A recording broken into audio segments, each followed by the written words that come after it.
I moved into a new house. There is someone living in my storage room. After my divorce, I desperately needed a fresh start.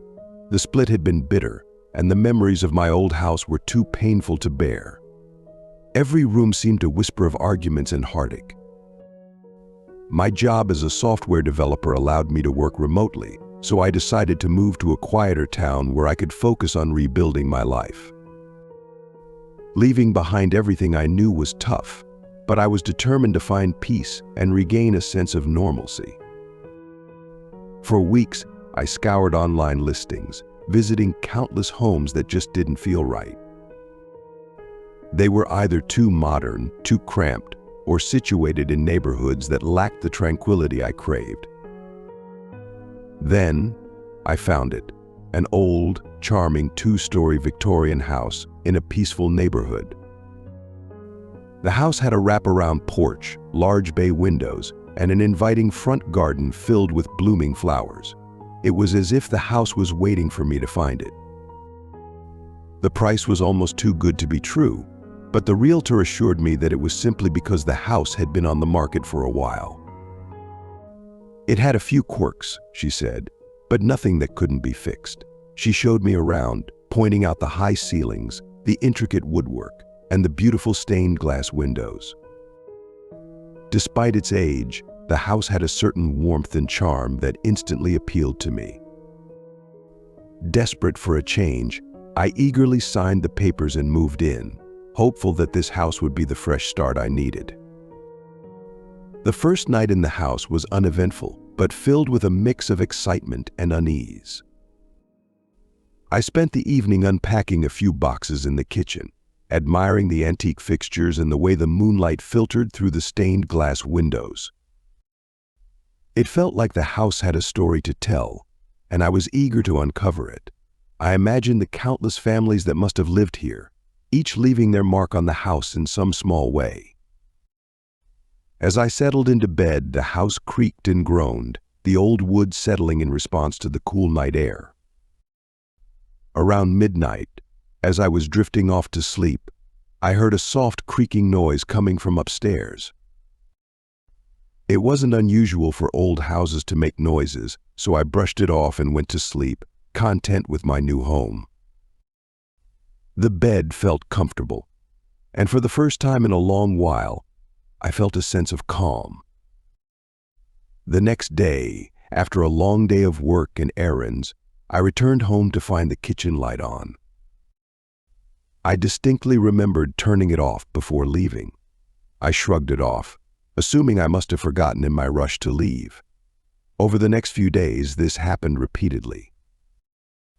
I began to double-check every light before leaving, but still, I would come home to find one or two lights on. It was unnerving, but I tried to convince myself that I was just being forgetful. Perhaps the wiring was faulty, I reasoned, or maybe it was just a quirk of the old house. One evening, as I pulled into the driveway, I saw the curtains in the upstairs window move. It was a quick flicker, as if someone had just closed them. My heart raced. I told myself it was just a draft, but a feeling of unease settled over me. Every time I left the house, I would catch glimpses of shadows in the upstairs windows. The feeling of being watched was constant, gnawing at my nerves. I would stand outside, staring up at the window, convinced that someone was staring back at me. But as soon as I blinked, the figure would vanish, leaving me to question my sanity. I began to notice more odd occurrences. Sometimes, the curtains would be drawn when I was sure I had left them open. Other times, I would find them swaying slightly, as if disturbed by a breeze. The feeling of being watched grew stronger with each passing day. I started to dread coming home, the once charming house now filled with an oppressive sense of unease. The creaking noises at night became more frequent and more defined. They seemed to follow a pattern, like footsteps moving from one end of the upstairs hallway to the other. I would lie in bed, straining to listen, my heart pounding in the silence. The footsteps would start at one end of the hallway, pause for a moment, and then continue to the other end. Sometimes they would stop right outside my bedroom door, and I would hold my breath, waiting for something, anything, to happen. During the day, I would try to convince myself that it was just the house settling, but at night, the fear was harder to dismiss. I checked the upstairs rooms repeatedly, but they were always empty. I even considered that it might be animals in the attic, but the sound was too deliberate, too human. The feeling of unease grew stronger each night, making sleep nearly impossible.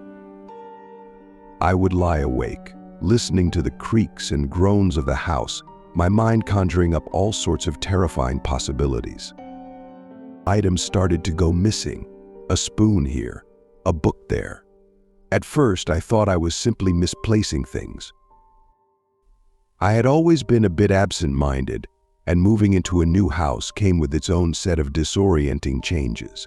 But one morning I found my missing book on the coffee table, open to a page I hadn't read yet. Another time, my keys, which I always left on the kitchen counter, were found in the living room. My nerves were frayed. I started to dread coming home, fearing what I might find next. The idea of someone moving my things while I was away became increasingly hard to ignore. One particularly unsettling instance was when I found a photo album on my bed. I had packed it away in a box and hadn't touched it since moving in. The album was open to a picture of my ex-wife and me, taken during happier times. The sight of it filled me with a mix of nostalgia and dread. It felt like an intrusion, as if someone had been rifling through my personal memories. The house that once felt like a sanctuary now seemed to be closing in on me, filled with unseen threats and unsettling mysteries. One evening I decided to spend some time outside in the garden, hoping the fresh air would calm my nerves. I needed a break from the oppressive atmosphere inside. The garden was a small haven of tranquility, with blooming flowers and a gentle breeze rustling the leaves. As I looked up at the house, I saw a face staring back at me from the upstairs window. His eyes were piercing, filled with an unsettling intensity. My breath caught in my throat. I blinked, and when I opened my eyes, he was gone. The window was empty. I stood there, frozen, my mind racing. Had I really seen him, or was my imagination playing tricks on me? I decided to install cameras in the house. Over the next few days, I continued to experience strange occurrences. One night I heard a low, menacing whisper coming from the hallway. It was faint but unmistakable. "Get out!" The voice was barely audible, more like a breath than a spoken word, but it sent a chill down my spine. I searched the house but found nothing out of place. Another time I found a cryptic message scrawled on the bathroom mirror saying, "Leave now." The words were written in what looked like condensation, but the eerie thing was that I hadn't taken a shower that day. My anxiety grew, and sleep became nearly impossible.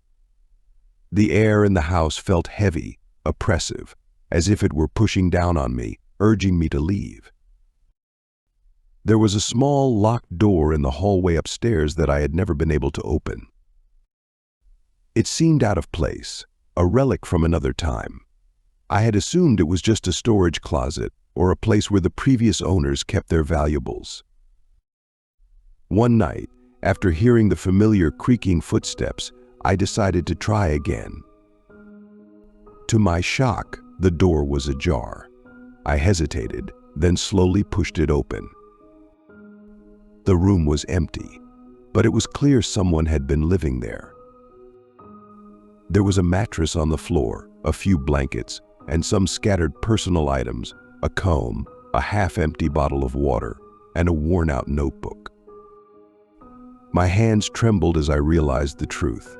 Someone had been living in my house all along. The discovery of the makeshift living space filled me with a mix of horror and pity. The man had been living in squalor, hidden away from the world. The notebook contained ramblings, barely legible, about how the house was a sanctuary, a place where he could hide from something he referred to as them. The pages were filled with paranoid delusions and drawings of eyes, always watching. The man believed he was being hunted, and the house was his only refuge. I had cameras installed earlier because of all the strange incidents. Terrified, I reviewed my camera footage, this time with the police.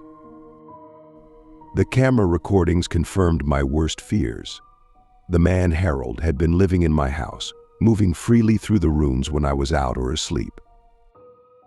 The police launched an immediate investigation, combing through every corner of the house. They found hidden passageways and crawl spaces that allowed Harold to move around undetected. The realization that someone had been living so close, watching my every move, was almost too much to bear.